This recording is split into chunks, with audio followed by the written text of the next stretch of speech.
Daniel McIntosh, and this is my presentation for the first paper on intercultural communication. So, the 6 entry points of the intercultural communication praxis model are inquiry, framing, positioning, dialogue, reflection, and action.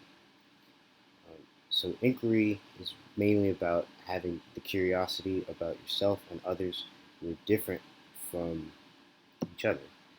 Um, also involves having an interest in learning, growing, and understanding others, about having a willingness to take risks and suspend judgment, and having the flexibility to challenge worldviews and be changed.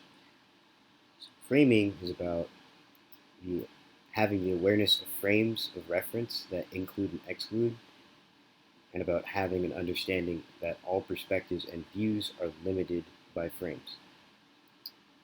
Uh, then we have positioning, which that involves understanding that there are socially constructed categories in terms of power and position. It's about understanding that um, we are positioned. It's about understanding how we're positioned in relation to others. Um, about understanding that our positioning impacts how we make sense of and act in the world. And it's about considering who can speak and who is silenced, as well as whose knowledge is privileged. With dialogue, it's about the creative process where meanings flow and new understandings emerge. It's about understanding that there is a quality of communication that involves connection, empathy, and respect. And it's about stretching across differences in a way that's essential for building community. With reflection, it's about having the capacity to learn from introspection, um, having the ability to observe and alter our perspectives and actions. Um, it's about having the capacity to view ourselves as agents of change, and and reflection is necessary for all aspects of intercultural praxis. So, and finally with action, um, that mainly involves linking intercultural understanding with responsible actions to make a difference. It's about challenging stereotypes, prejudice, and systemic inequities. Um, it involves the use of positionality, power, and privilege to generate alternative solutions. And it's involving taking compassionate actions to create a more socially just, equitable, and peaceful world. So, my thoughts on the intercultural communication praxis, or the intercultural praxis model. Um, the intercultural communication praxis model. Excuse me. I am of the belief that all 6 entry points are important, and that the model could be added to with subcategories under each entry point. With regards to intercultural communication, I think that this model is sufficient since it allows for an unlimited amount of possibilities towards society achieving understanding of the perspectives, mindsets, and creeds of people who are privileged and people who are marginalized. That being said, I wouldn't want to limit myself to what is within this model, but in my opinion, it definitely serves as a good base for future conversations to be had about systemic change and social justice in both this country and others. So, for my personal intercultural encounter, I have a Korean friend named John Kim.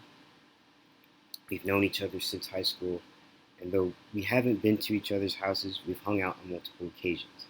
There were times where he told me about his family upbringing, and more specifically, about his immediate family. Um,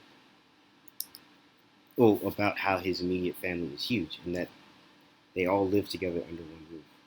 He also told me how he would have visits with different relatives in South Korea, like during the summer, though he admittedly felt awkward around them due to not knowing them as well as he knew his family at home. Between that and him not completely being as fluent in Korean as they were, I myself could understand his feeling. I could understand his feeling like an outcast due to my upbringing in terms of my own family and my own culture.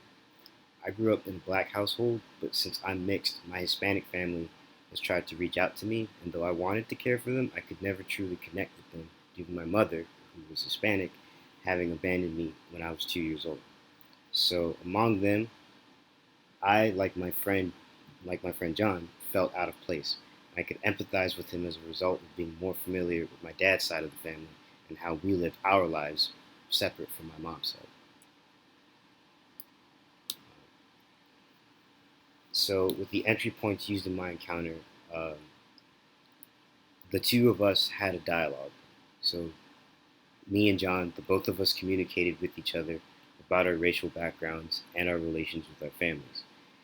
Um, Another entry point used was reflection, which I was compelled to reflect on my own relationships and the hardships I had in getting along and coming to terms with my own family. And then with inquiry as a third entry point, the both of us questioned each other about what exactly we were having trouble with when attempting to communicate with our families. So my positionalities were that well, one privilege that I had in terms of positionality was that I had the privilege of not having to learn a separate language to speak with my family members, whereas my friend had to struggle with that since he was more used to English than he was with Korean. So being half black, half Hispanic, um, even though I am half Hispanic, I didn't have to learn a separate language because I was more comfortable with the black side of my heritage. So that there wasn't any pressure on me there, but there was pressure on John to learn both English and Korean. English for himself and for the people around him at school, but then Korean like for his family. On the other hand, I'm at a disadvantage compared to John due to his coming from an affluent, tightly knit Korean family. My own family on my father's side has been disjointed due to a wide range of problems stemming from poverty and systemic racism that's more geared against blacks than it is towards Koreans in this country. And the social justice issue of my concern, I am most concerned with racism against black people in this country.